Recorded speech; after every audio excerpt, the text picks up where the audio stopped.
तो अभी कलयुग में तो कलौ शूद्र संभवा, सब कोई लगभग लगभग शूद्र ही है। संभव है कि कलयुग में सब शूद्र ही होंगे, क्योंकि कलयुग में ज्यादा लोग नौकरी करते हैं, नौकरी, दूसरे की सेवा करते हैं। सेवा तो सिर्फ भगवान के भक्त और गुरुओं की करनी चाहिए। भगवान, भक्त, भक्ति, भगवंत, गुरु, चार लोग की सेवा करनी चाहिए। इसके अलावा जो जिसका सेवा करता है वो समझिए शूद्र ही है, समझे।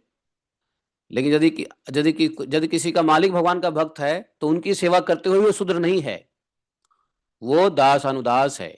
भक्त क्या, तो उसको वो पाप नहीं लगता है, उस पे बल्कि भगवान प्रसन्न होते हैं। तो अन्यथा सब शूद्र का ही कार्य चल रहा है, नहीं। संसार में दो पैसे कमाने के लिए नौकरी करना पड़ता है कि नहीं। उल्टे सीधे काम करने वाले की जी हुजूरी करनी पड़ती है, नहीं। दारू शराब मांस मच्छी स्त्री लंपट जैसे लोगों के लिए काम करना पड़ता है, ये सब शूद्रपंदी है। तो क्या होता है मालूम है, ऐसे लोगों के लिए काम करते हो तो आपसे वो कमाता है, तो वो जो अय्याशी करेगा उसका पाप लगता है उसके स्टाफ को भी। जैसे कोई मालिक है, उसके अंडर में 100 लोग काम कर रहे हैं, तो 100 लोग जो काम कर रहे हैं, तो 100 लोग काम करके जो दे रहे हैं उसी की प्रॉफिट से वो कमा रहा है। अब वो अपने प्रॉफिट, उसकी इनकम है, उसमें से थोड़ा आपको दे रहा है, अधिक पोर्शन तो मालिक को जाता है।